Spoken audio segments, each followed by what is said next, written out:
Good morning दोस्तों, कैसे आप सभी।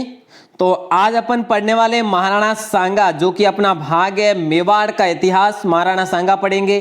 कल जैसे कि अपन ने महाराणा कुंभा पढ़ा, उसी प्रकार अपन आज महाराणा सांगा से संबंधित जो भी इनसे रिलेटेड अपना जीके बनता है, अपना जो भी तथ्य अपने है बनेंगे वो अपन इसमें क्लियर करेंगे। ठीक है दोस्तों, राजस्थान क्लासेस पर आप पहली बार है तो चैनल को सब्सक्राइब जरूर कर दीजिए, और राजस्थान ग्रुप में आप नहीं जुड़े हैं, मतलब व्हाट्सएप ग्रुप में, तो इस नंबर पर जो आप संपर्क करके जुड़ सकते हैं, या फिर इसका लिंक है जो इस दोनों का लिंक, टेलीग्राम चैनल का और व्हाट्सएप ग्रुप का, दोनों का लिंक डिस्क्रिप्शन में यहाँ पर दे रखा है। ठीक है, और दोस्तों सुबह 9 बजे और शाम 9 बजे आप लाइव अवश्य जुड़े, जिसमें प्रश्नोत्तरी होती है। जो अपन ये पढ़ रहे हैं ना, ये अब थ्योरी पढ़ रहे हैं, इसी पर प्रश्नोत्तरी आज शाम को होगी। और आप सभी का मैं BR कुमावत बहुत बहुत स्वागत करता हूं आपके अपने YouTube चैनल राजस्थान क्लासेस पर। तो दोस्तों स्टार्ट करते हैं अपनी आज की क्लास को, आज के सेशन को, और सभी जुड़ जाते हैं, उसके बाद अपन स्टार्ट कर देते हैं। ठीक है, तो दोस्तों अपना आज पढ़ेंगे महाराणा सांगा, और महाराणा सांगा से संबंधित जो भी जीके है वो सारा क्लियर करेंगे, एक भी कोई भी तथ्य है जो पीछे नहीं छूटेगा।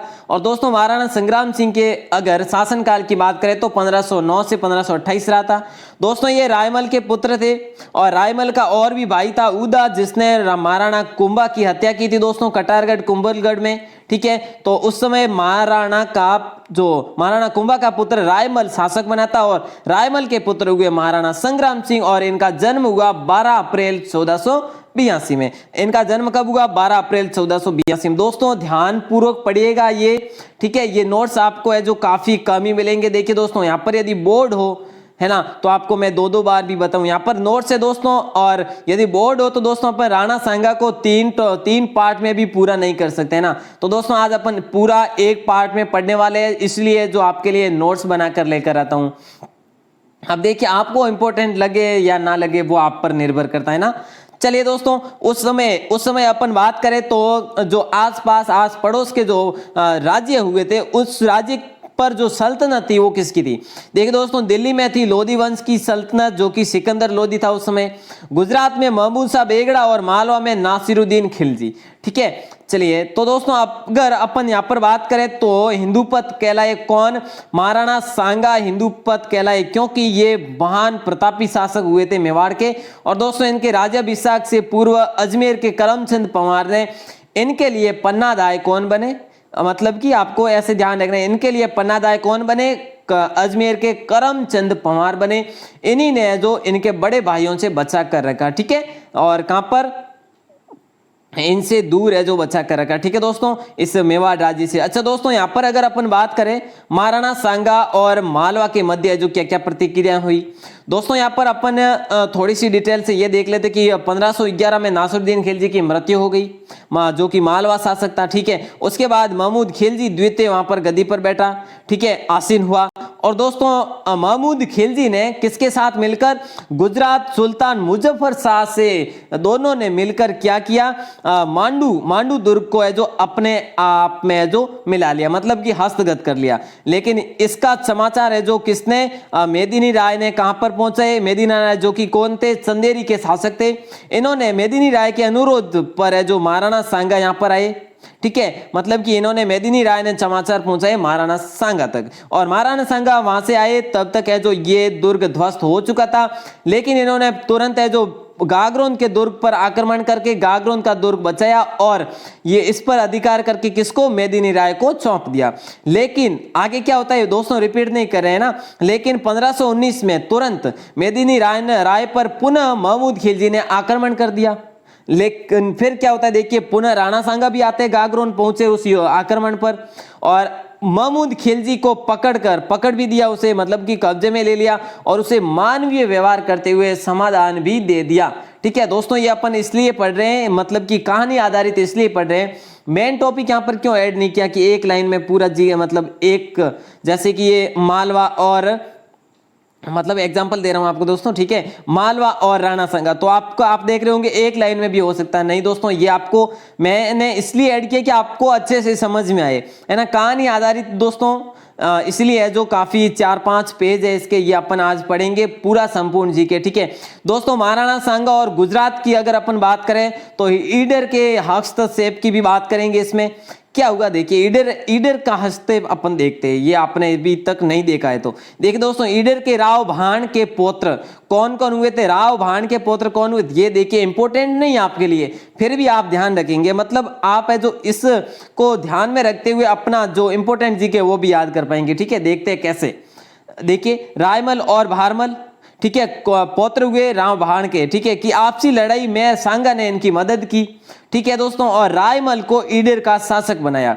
जैसे ही ये यहाँ पर ये समस्या सुलझी तो इस कारण राणा सांगा की गुजरात सुल्तान मुजफ्फर से लड़ाई हो गई। ठीक है, तो यहाँ से है जो मुजफ्फर है जो विरोध करने लग गया, वहां पर है जो लड़ाई स्टार्ट कर दी। तो दोस्तों ये लड़ाई अब अपन ये देखते हैं कि मुजफ्फर शाह से लड़ाई है जो राणा सांगा की कैसे हुई। तो दोस्तों ये इस प्रकार हुई, ईडर के हस्तक्षेप के कारण। ठीक है, तो ये आप ध्यान रखेंगे, इस प्रकार से अपना काम आया जी के। अच्छा दोस्तों, मुजफ्फर शाह का दूसरा पुत्र बहादुर शाह रुष्ट होकर, दूसरा पुत्र बहादुर शाह था जिसे है जो वहां का शासक नहीं बनाया गया। ये रुष्ट होकर कहां पर आ जाता है, ये रुष्ट होकर यहां आ जाता है राणा सांगा के पास, और राणा सांगा से कई बार गुजरात को लुटवाया और है जो गुजरात के शासन को है जो छीन छीन करवाया। ठीक है ना। चलिए दोस्तों, अब हम देखते हैं खातौली का युद्ध, जो कि अपने कई एग्जाम्स में पूछा गया प्रश्न, बहुत ही इंपॉर्टेंट है, वेरी वेरी इंपॉर्टेंट है। ठीक है, तो दोस्तों ये कब हुआ था, ये हुआ था 1517 में। खातौली का युद्ध दोस्तों 1517 में हुआ था। ठीक है, कहां पर, हाड़ौती की सीमा पर इब्राहिम लोदी की यहां पर हार हुई थी। और दोस्तों खातौली के युद्ध में इब्राहिम लोदी और महाराणा संग्राम सिंह के बीच में ये युद्ध हुआ था। दोस्तों बाकी है जो आप अवश्य पढ़ लेना, आपको नोट्स है जो प्रोवाइड करवा दिए जाएंगे। ठीक है, चलिए, और दोस्तों इसके जस्ट बाद में क्या हुआ, बाडी का युद्ध हुआ, जो कि बाडी कहां पर है, धौलपुर में। और दोस्तों 1519 में पुनः इब्राहिम लोदी ने मियां मक्कन, जो कि इनके चाचा कहा जाते हैं, मियां मक्कन के नेतृत्व में शाही सेना भेजी। लेकिन हुआ क्या, शाही सेना को भी हार झेलनी पड़ी, मतलब लोदी की पराजय हुई। फिर से खातौली के युद्ध में तो हुई है उसकी पराजय। ठीक है, और दोस्तों बाडी के युद्ध में भी उसकी पराजय हुई। तो आगे अपन देखते हैं राणा सांगा और बाबर। अब यहां पर आ जाता है राणा सांगा और बाबर। ठीक है, तो दोस्तों राणा सांगा और बाबर के मध्य जो भयंकर युद्ध हुए वो अपन देख लेते हैं। सर्वप्रथम राणा सांगा के समय काबुल का शासक कौन था दोस्तों, बाबर था, मोहम्मद जहीरुद्दीन बाबर। ठीक है, और जो कि देखिए दोस्तों इसके बारे में थोड़ी सी अपन डिटेल से पढ़ेंगे, है ना, तो अवश्य ध्यान रखें। जो कि बाबर कौन था दोस्तों, बाबर था जो तैमूर लंग के वंशज उमर शेख मिर्जा का पुत्र था। कौन, बाबर था तैमूर लंग के वंशज का। ठीक है, तो दोस्तों बाबर ने क्या किया, सर्वप्रथम 20 अप्रैल 1526 को पानीपत फर्स्ट की लड़ाई, जो कि किसके मध्य हुई, दिल्ली सुल्तान इब्राहिम लोदी और इन दोनों के मध्य हुई। मतलब कि वहां पर उस समय बाबर मतलब प्रवेश करता ही था। ठीक है, तो प्रवेश स्टार्ट में कहां पर, दिल्ली पे किया। तो दिल्ली पे उस समय जो शासक था इब्राहिम लोदी, उसको परास्त किया कब, पानीपत की फर्स्ट लड़ाई में। ठीक है, और पानीपत की पहली लड़ाई 20 अप्रैल 1526 को हुई। ठीक है दोस्तों, और बाबर ने राणा सांगा को अधिकार क्षेत्र में, देखिए यहां पर सर्वप्रथम है जो उसने दिल्ली पर मुगल शासन की आधारशिला रखी, किसको हराकर, इब्राहिम लोदी को हराकर। ठीक है, और इब्राहिम लोदी को ही महाराणा सांगा ने पहले 2 बार हराया इससे पहले। और दोस्तों देखिए यहां पर देखते हैं, बाबर ने राणा सांगा के अधिकार क्षेत्र में पड़ाव डालकर बयाना दुर्ग अधिग्रह कर लिया। बाबर ने राणा सांगा के अधिकार क्षेत्र में पड़ाव डालकर बयाना का दुर्ग अब कहां पर है, भरतपुर में। दोस्तों अपन दुर्ग पढ़ेंगे अच्छे से, एक एक दुर्ग पढ़ेंगे। ठीक है, पर सिलेबस कंप्लीट अवश्य करेंगे, वो भी अपन मतलब रिपीट कर करके, सुबह थ्योरी में, शाम को वापस प्रश्नोत्तरी में। दोस्तों आप सभी बने रहे, इसी आशा के साथ है जो मैं आपके लिए जो अच्छी सी कंटेंट है जो लेकर आ रहा हूं। ठीक है, और दोस्तों जैसे ही लॉकडाउन खुलता है और अपने जो क्लास बनाने के लिए, क्लास को अच्छा रिकॉर्ड करने के लिए जो मटेरियल है जो मैं खरीदता हूं, और उसके बाद अपने आपके लिए जो अच्छी और भी कंटेंट उपलब्ध कराऊं, ऐसी ही मैं भी है जो कोशिश करूंगा दोस्तों। ठीक है, और आप आशा के साथ, विश्वास के साथ यूं ही बने रहिएगा दोस्तों। अब अपन देखते हैं बयाना का युद्ध। बयाना के दुर्ग को उसने अपने अधिग्रह में किया, किसने, बाबर ने। बयाना का युद्ध दोस्तों 16 फरवरी 1527 को सांगा ने बाबर की सेना को हरा बयाना पर वापस से कब्जा किया। ठीक है, तो दोस्तों बयान का युद्ध कब हुआ, 1527 में हुआ। अब अगर डेट की पूछ जाए तो दोस्तों 16 फरवरी को। ठीक है ना, ये ध्यान रखेंगे आप। चलिए अब मोस्ट इंपोर्टेंट बहुत ही इंपॉर्टेंट है दोस्तों खानवा का युद्ध, यह भी कई बार एग्जाम्स में पूछा गया है। और यहीं पर है जो ये इनका लास्ट युद्ध था दोस्तों, और इनके युद्ध के बारे में अपन खूब पढ़ेंगे अब इसी में, है ना, इसी कड़ी में। अच्छा दोस्तों, खानवा का युद्ध, बयाना विजय के बाद सांगा ने सीकरी जाने का सीधा मार्ग छोड़कर भुसावर होकर सीकरी का मार्ग पकड़ा। दोस्तों यहाँ पर एक चीज यहाँ पर क्लियर करेंगे, आपको ये भी जानकारी रहेगी कि बयाना विजय हुई। यहाँ पर बयाना की विजय होने के बाद जो राणा सांगा ने ना सीकरी जाने का सीधा रास्ता छोड़कर भुसावर होकर सीकरी का मार्ग पकड़ा।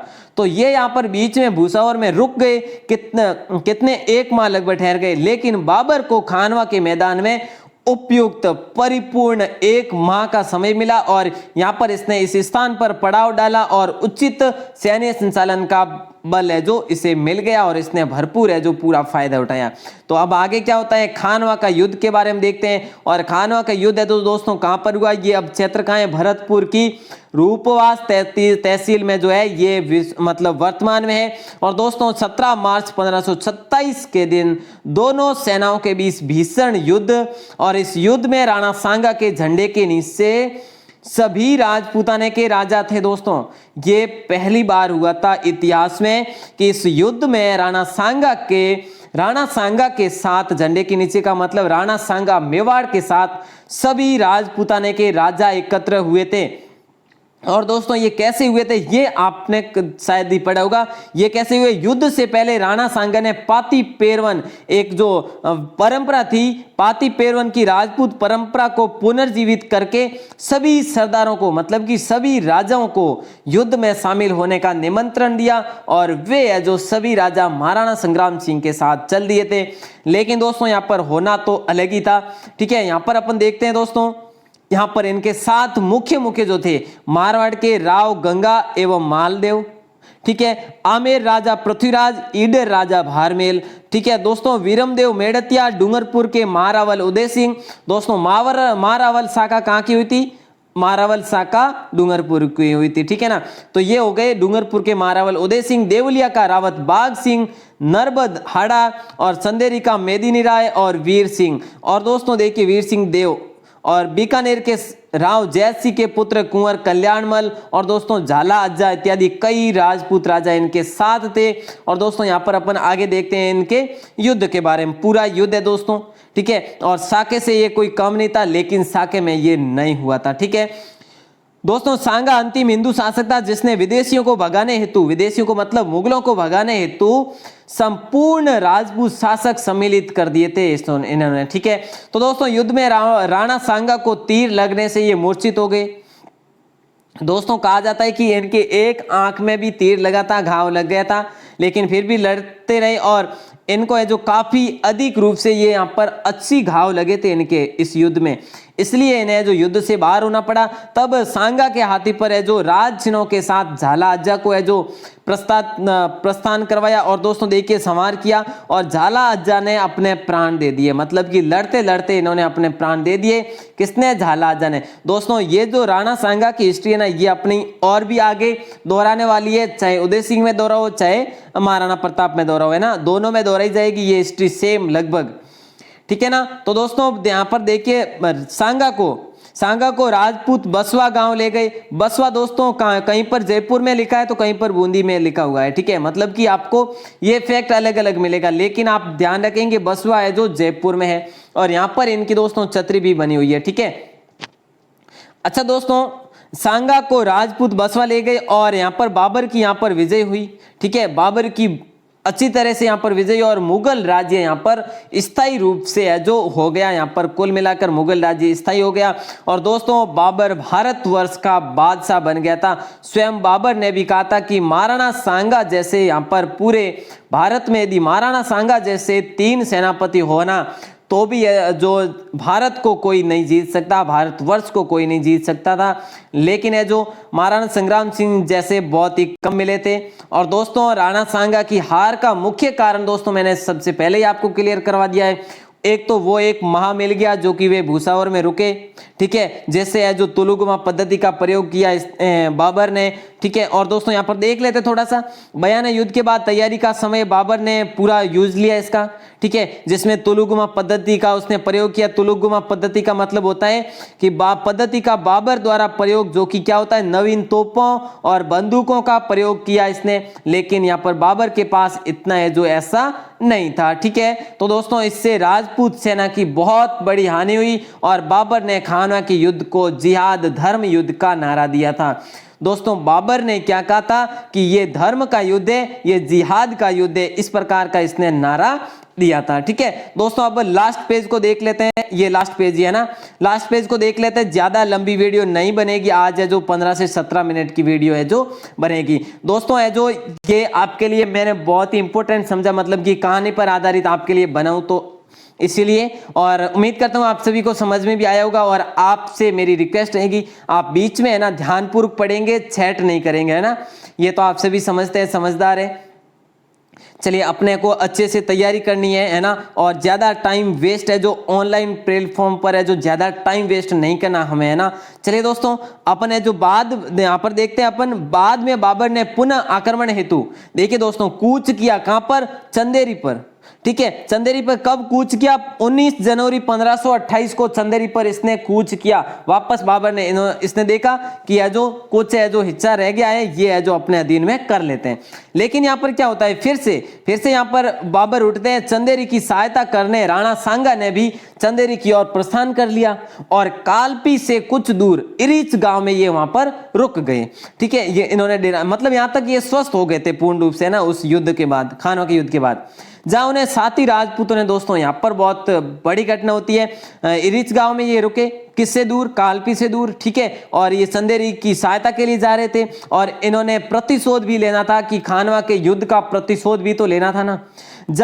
तो यहाँ पर क्या होता है, जहां उन्हें इरीच गांव में उनके राजपूत जो विरोधी थे ना, इस नए युद्ध के विरोधी थे कि सांगा कहीं दूसरा युद्ध ना कर दे, इस युद्ध के विरोधी जो राजपूत राजा थे ना, इन राजाओं ने क्या किया, विष दे दिया, महाराणा संग्राम सिंह को विष दे दिया, और विष दे दिया उनके कारण उनकी जो मतलब देहांत हो गया, उनका स्वर्गवास हो गया। और दोस्तों स्वर्गवास हो गया उनका कब, 30 जनवरी 1528।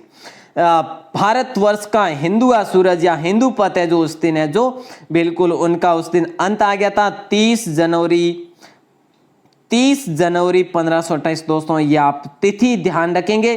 ठीक है, चलिए आगे अपन देखते हैं। राणा सांगा का स्वर्गवास हो गया 30 जनवरी 1528 को, उनको मांडलगढ़ लाया गया और उनकी समाधि है जो बनी हुई है यहाँ पर, कहां पर, मांडलगढ़ में। दोस्तों मांडलगढ़ में इनकी समाधि बनी हुई है। ठीक है, चलिए दोस्तों अगर यहाँ पर अपन इनके बारे में कुछ और देखें तो दोस्तों भले ही कितना भी देख ले, अपनी है जो काफी जो इतिहास है इनसे संबंधित कहानियों से भरपूर इतिहास जो अपन पढ़े तो जो कभी कंप्लीट ही नहीं होगा, लेकिन अपन है जो मोस्ट देख लेते हैं। देखिए दोस्तों, महाराणा संग्राम सिंह वीर, उदार, कृतज्ञ और बुद्धिमान और न्यायप्रिय शासक थे। ठीक है, मेवाड़ी नहीं संपूर्ण भारतवर्ष में सांगा का विशिष्ट स्थान रहा था। ठीक है, तो दोस्तों इसीलिए तो इन्हें भारतीय हिंदू सम्राट, मतलब क्या, भारतीय हिंदू सम्राट नहीं, अंतिम भारतीय हिंदू सम्राट कहा गया। क्या कहा गया इन्हें कहा गया कि ये अंतिम भारतीय हिंदू सम्राट हुए थे, जिन्होंने जो अपनी अटलता पर है जो ये अटल रहे, अपने स्वतंत्रता पर अटल रहे, है ना। तो दोस्तों यहाँ पर अपन देख लेते हैं, उनके शरीर पर कुल 80 घाव लगे हुए थे, जो दाह संस्कार के समय पता चला था कि यह जो यहाँ पर इनके 80 घाव लगे। इसीलिए दोस्तों इन्हें क्या कहा गया, इन्हें कहा गया कि सैनिकों का भग्नाववेश, सैनिकों का भग्नान वेश कहा गया। ठीक है, तो दोस्तों यहां पर अपन देखें तो ये आता है राणा सांगा का स्मारक। अब देखिए समाधि स्थल कहां पर है, मांडलगढ़ में। ठीक है ना, तो दोस्तों ये स्मारक कहां पर बना है, स्मारक बना हुआ है बसवा में, जो कि दोस्तों बसवा जयपुर। ठीक है, तो दोस्तों यहां पर आप ध्यान रखेंगे इसे, और ध्यान रहे अफगान के दोस्तों 2 अफगानों ने यहां पर शरण ली थी। कौन कौन से, महाराणा सांगा के यहाँ पर है जो किसने चरण ली थी, महाराणा सांगा के यहाँ इब्राहिम लोदी के भाई महमूद लोदी और हसन का मेवाती, इन दोनों अफगानों ने यहाँ पर है जो चरण ली थी। ये भी आप ध्यान रखें, अफगानों ने तो शरण ली ही थी दोस्तों इब्राहिम लोदी के भाई ने, लेकिन यहाँ पर है जो किसने, बहादुर शाह ने भी शरण ली थी यहाँ पर मुजफ्फर शाह के दूसरे पुत्र ने। ठीक है ना, तो ये भी आप अवश्य ध्यान रखें। तो दोस्तों आपको यदि वीडियो कम समझ में आई हो या फिर आपको ये कंटेंट कम समझ में आया हो तो दोस्तों 15 मिनट की वीडियो वापस से देख लेना। आपका महाराणा संग्राम सिंह से संबंधित जो भी जीके था, जो भी जानकारी थी, यहाँ पर मैंने ऐड करने की पूरी कोशिश की है। फिर भी कुछ रह गई तो आप कमेंट सेक्शन में लिखिए, मैं प्रश्नोत्तरी में ऐड करने की पूरी कोशिश करूंगा। ठीक है, तो दोस्तों सभी बने रहे आपके अपने YouTube चैनल राजस्थान क्लासेस के साथ, और आपके लिए इसी प्रकार की कंटेंट हम हर रोज लेकर आते रहेंगे। और दोस्तों आप सभी बने रहे और आपका विश्वास रहे यूं ही बना रहे, और आप सभी का प्रेम पूर्वक बहुत बहुत धन्यवाद।